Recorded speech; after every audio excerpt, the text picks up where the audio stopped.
Following the airing of the explosive interview granted TV personality Oprah Winfrey by Prince Harry and his wife Meghan Markle, a torrent of reactions flowed from across the world, most of them in astonishment at profound revelations made about life in the British royal family.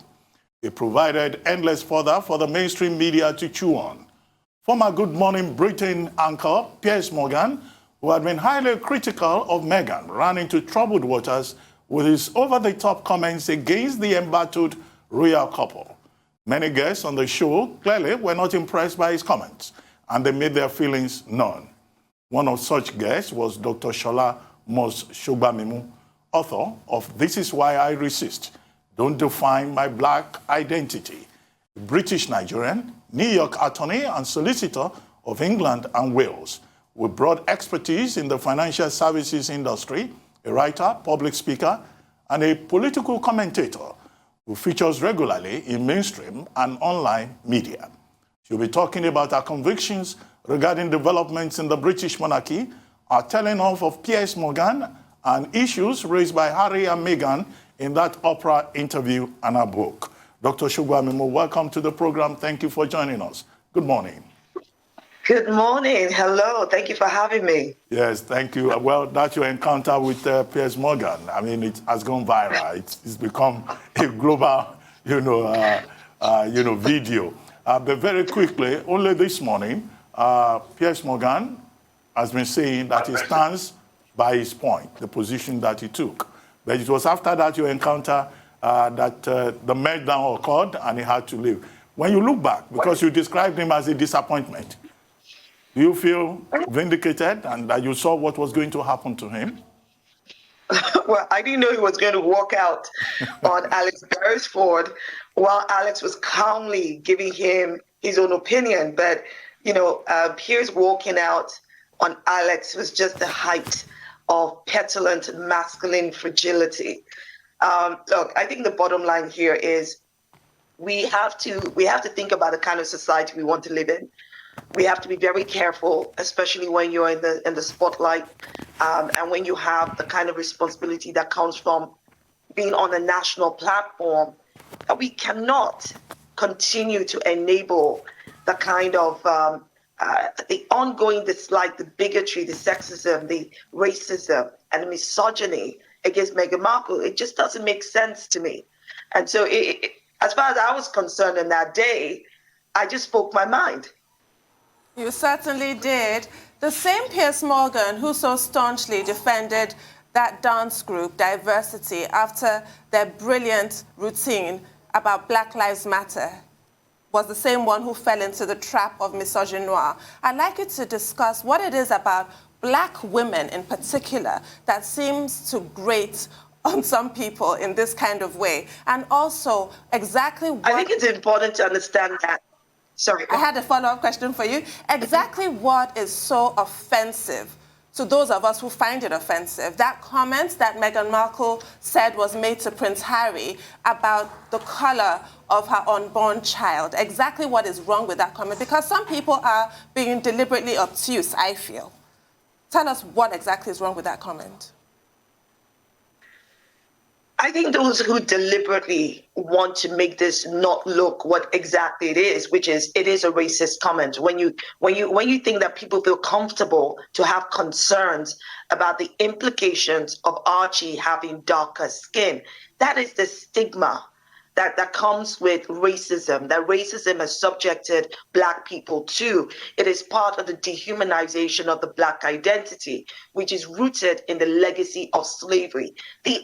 One of the key ways they sold slavery back in the day was to dehumanize Black people as savages, as uncivilized, as not having the mental ability like white people do. It is the way they stigmatize it is the way they, what's going on? We can hear you. Dr. Shola, go ahead. Can you hear me? Excellent. It's the way they stigmatize Black people to make us look inferior. Now, when it comes to Black women, the dehumanization of Black women and the way they use negative stereotypes, like the angry Black woman, or they use stereotypes to be able to put us in a corner. And the reason they do that is to silence us, silence our power of expression, silence our power of opinion, because they are threatened by it. There's an irrational fear of Black women. And that is what you see here. You're right to call out the fact that Piers Morgan stood up in support for the diversity group when they did the right thing. All right, but amazing stuff that has been going on. I mean, it's been jaw-dropping across the board. But I want to come to you, Dr. Shogbaminu. I mean, I saw your TED Talk in Leicester, where you pretty much, talked about your book and how we shouldn't be defined. And it was a good thing you talked about those stereotypes now and how they define us, because they made a Black woman angry and they call her angry Black woman in the end. Isn't that funny? And isn't that very, very sad? Yeah, that's the reality. They made a Black woman angry. They deny all she needs to get in life, and they call her angry Black woman in the end. But also, I want to talk about the division this has brought in the media. Somebody on Loose Women, one of the panelists on Loose Women, said she's not going to be hosting the journalism event in the UK any longer as a result of that. And there's been a revolt. And now the conversation is even beyond Meghan. It's now the fact that there's racism in British media. I don't want to mention that, but it will now go to the conversation about the former Fleet Street dichotomy and all of that, and Main Street media, and the fact that there's not a lot of Black people included in the media in Britain itself. Help me unpack all of that, Dr. Shogbaminu. Oh my goodness. What do you mean you don't want to say? That's exactly what you should be saying. I mean, the British media has expressed and demonstrated such vast racism. I mean, you just need to take a look at some of its headlines, right? I think that the important thing here is to understand how this works. Structural racism caters to a society that centers whiteness in everything that it does. So that is perpetuated by the media. It is perpetuated by the British government. It is perpetuated by every form of structural system that we see here today. That is the problem. And the only way you can unpack this is just think about the stereotype of the angry Black woman. When we express ourselves, we are called bullies. We are called dominant. We are called aggressive. They use words in order to hold us back. And the thing we must do today is overcome all that nonsense and be our true selves. And that's why I'm saying it is so important that nobody defines our Black identity. Who we are, who I am, compared to another Black person.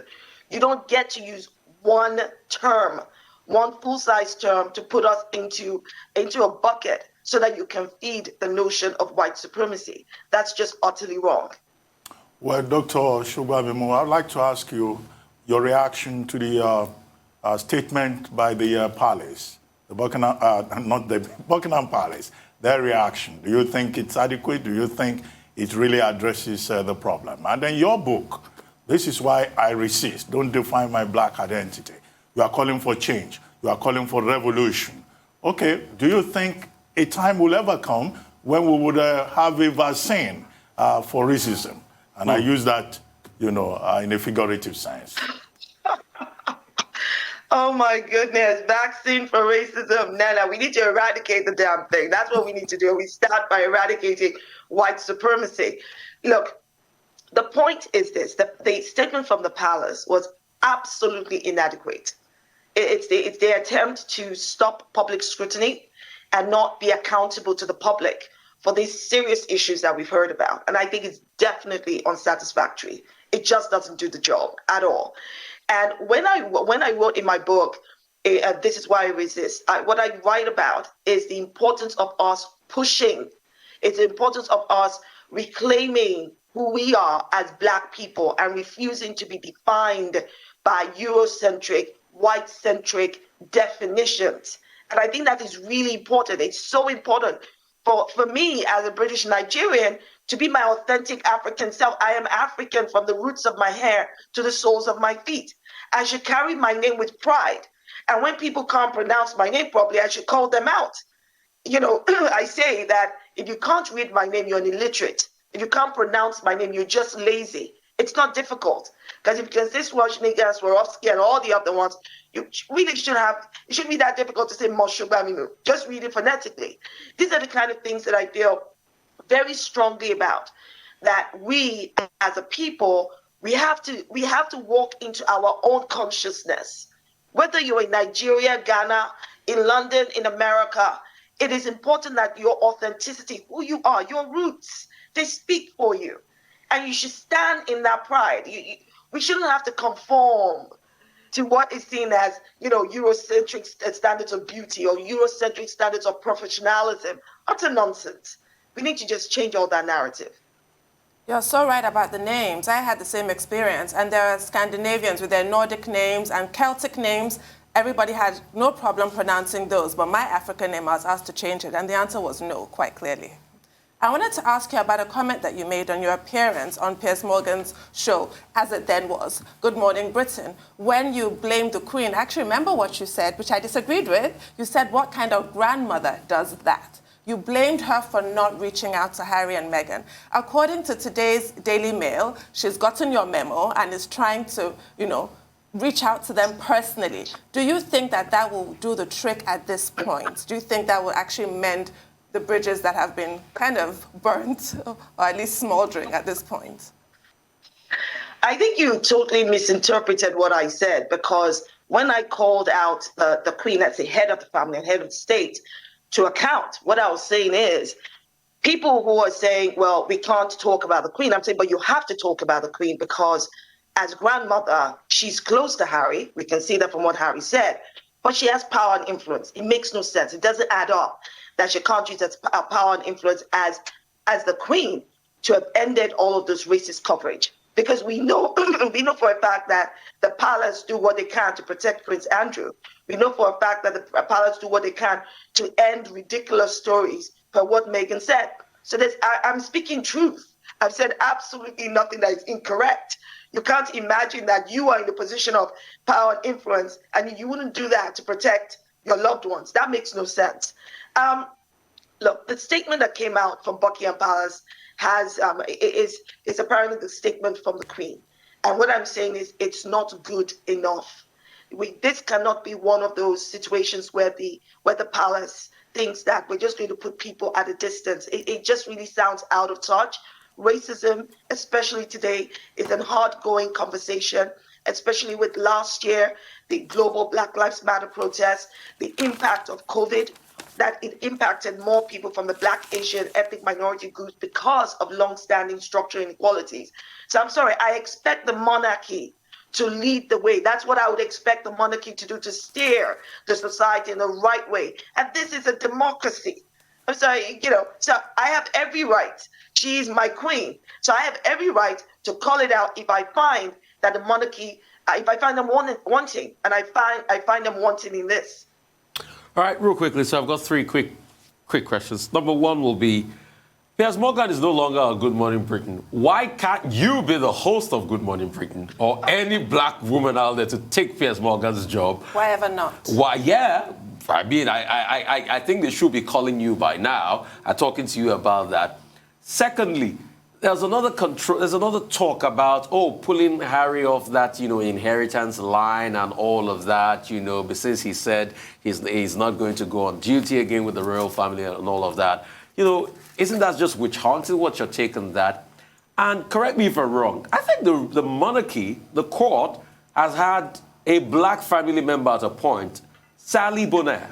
Sally Bonaire used to be King Danzo's daughter. It was taken by the British soldier from Benin Republic.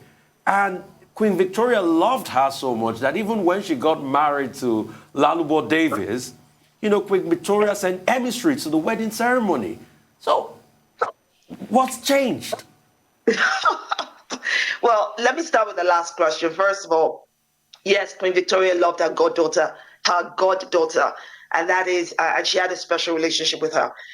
Now, how that translates into, excuse me, how that translates into relationship nationally or internationally with the Commonwealth, that's a whole different thing. You can't compare personal relationships with the relationships between countries, because when you look at the relationship between Britain and its Commonwealth countries, you know it is based on a balance of power.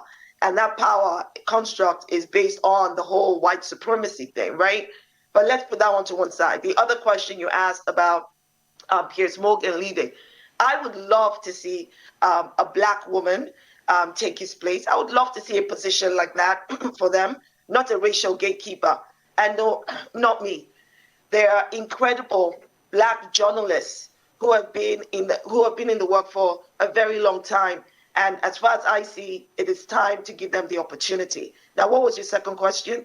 Yeah, I talked about the talk about pulling Harry off the succession line. That one is just utter nonsense. And I called out Piers Morgan on this a week or so ago, because if people don't understand how these things work, the direct line of descendants of Queen Elizabeth, she's got people in that direct line who are not senior royals, okay? She's also got people who are in the collateral line of descendants who are not senior royals. They all have their royal titles, they have careers, and they all benefit from their proximity to the throne. They benefit financially. Are you going to strip all of them of their title? I don't think so. The only reason people are having this conversation about stripping Harry is because they want to punish him. Punish him for doing what? He didn't do anything wrong. He didn't commit a crime. So you know that, as Nigerians would say, there's bad belay in this one. And that's what they're trying to achieve. Well, I mean, talking about having a black person in the British monarchy, I think the major reference is usually to Queen Charlotte, the wife of King George III. But that's not my question. My question has to do with the reaction on both sides of the Atlantic. If you look at the British, many of them are saying that they are defending the Queen and they don't want anybody to criticize the Queen. There is even a poll conducted by Daily Mail in which they are asking, 51% are asking that the successors should be stripped of their titles. But if you go to the United States, most people in the United States, including very prominent celebrities, are supporting Meghan Markle. Are you surprised that this is the case? Is it a question of people on both sides defending their own? I am not surprised. And why am I not surprised? We live in a country, I live in a country that is institutionally racist, okay? And what you see here is that whenever they want to deflect from racism, they come up with all these patriotic slogans. The Queen was not attacked by Harry and Meghan. Harry and Meghan shared their lived experiences of suffering mental health issues and got no support, of Meghan and unborn Archie being subjected to racism and within the royal family. These are key issues. And we see history repeating itself because what Meghan is experiencing is very similar to what Diana experienced, right? Anybody with any, degree of integrity or decency would know that we need to be focusing on the issue at hand, which is what they shared. What we need to be saying to the royal family is, hold up a second. You as the monarchy, we hold you up, right? If you can't take care of this within your family, how are you going to represent us, the people? Because we, your people, the Black, Asian, ethnic minorities, we experience racism. We, your people of all color, we experience mental health issues.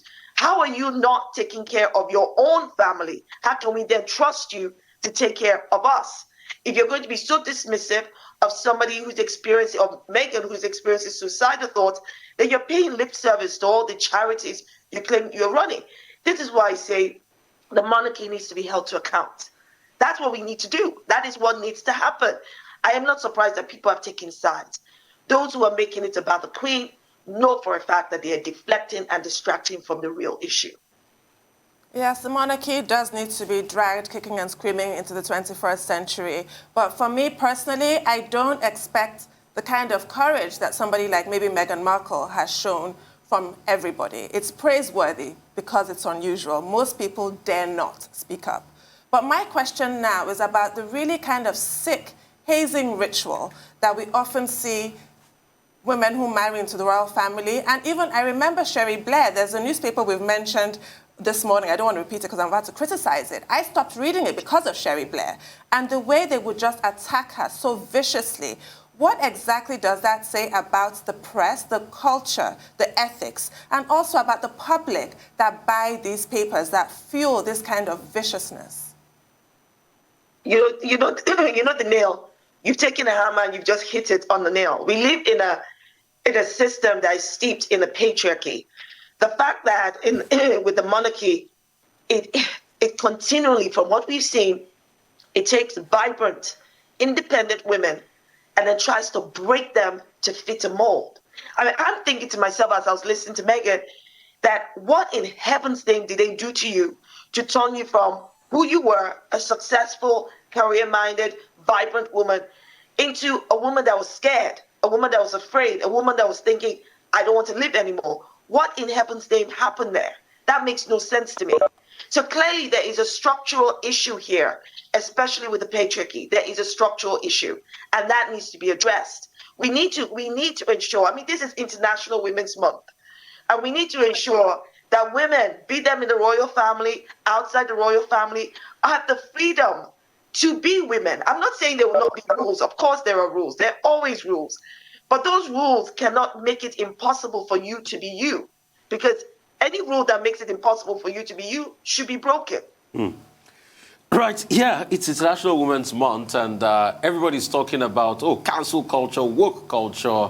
Now they are putting the racism conversation, to cancel culture and woke culture. Those are that's what Piers Morgan called us yesterday. But I mean, it's fine. But I'd like to ask, this is about 50 years down the line when Jill Scott Heron had that famous song, "The revolution will not be televised," brothers and sisters. And now the revolution has been televised. What will be the end of this revolution that has been televised? Number one scenario, would it be maybe many years down the line we'll have like a Bridgerton kind of feel where black and white will be together in the royal family and the upper echelons of British society, or it's still going to be what it is today? Oh my word. Look, let me not lie. I would love for us to get to a place where truly Martin Luther King's dream comes true, where, we are judged by the content of our character, not by the color of our skin. I think the reality is that for today, we are faced with structural systems that feed off the patriarchy, that feed off white supremacy. It means that we must continue to speak out against it.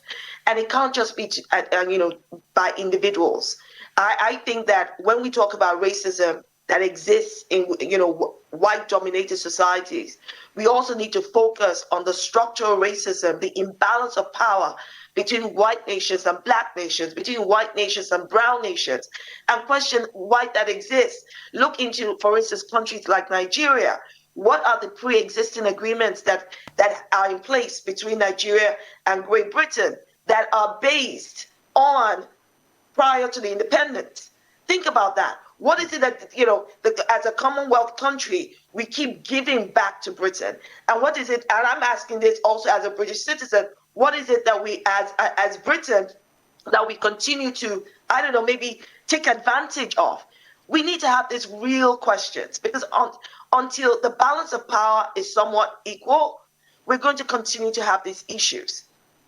Well, let's move away a little from the British monarchy, race, and all that. I'm sure many of our viewers who are watching you in Nigeria and who have been seeing you on all the TV channels are excited that you are a Nigerian and you are one of us. But you talk about revolution, you talk about action, you talk about change. When you read the stories about the Nigerian situation, how do you feel in terms of the major issues affecting us back home in Nigeria, as someone who's a Nigerian and in diaspora? I feel very angry. I feel like our democracy, I believe in democracy, but I feel like our political structure isn't working. I feel we keep putting people in power that were there before. We're regurgitating the same cycle. It makes no sense to me. It feels like we're not demanding enough from people that we place in power. It's the same thing that happened in the 70s, in the 80s, in the 90s that's happening now. It's still a matter of people thinking about me, myself, and I, me, myself, and my town, me, myself, and my state, where we really need to be thinking so much broader than that. Because when you make a decision just based on your personal needs and you're not thinking of that of your neighbor or your neighboring state, we end up in a situation when we have politicians who are not really putting the public's best interests at heart, who are using cultural divide to push divisive narrative, who will feed on the ignorance of the poor, feed on the ignorance of those who don't know better, and use their fears to drive and to just drive more division. And I think that is just wrong. We need to do better. Hearing more and more about kidnappings, the fact that we've got bandits, the fact that the government, as far as I'm concerned, is not doing what it ought to do. It ought to do better. I can't believe we're still exactly where we are. So yeah, it causes me a lot of pain. I was very, very supportive, and I am very supportive of the End SARS movement. Now, people don't understand how that works in Nigeria. They're like, oh, you're pushing against the police. I'm Nigerian. I've been where you get stopped by the police. Okay, show me your particulars, show me all of this. And, what some of these police, not all of them, what some of these police want is money at the end of the day. I mean, it's corruption, and that's just wrong. And that means that the marginalized voices, those who ought to be protected, are not being protected. I remember one of my visits back home, and my father, he was alive at the time, and he heard that I'd been arguing with a police officer, because I was saying to the police, you have no right to stop my car or to ask me for any of this paper. And I was reading out. So someone called my dad, and my father said to the person, give the person money, send Shola home. And as soon as I got home, he said, when are you going back to London? Well, thank you. Yeah. Thank you, Dr. Shogbaminu. That's all we'll be able to take. We thank you very much for joining us.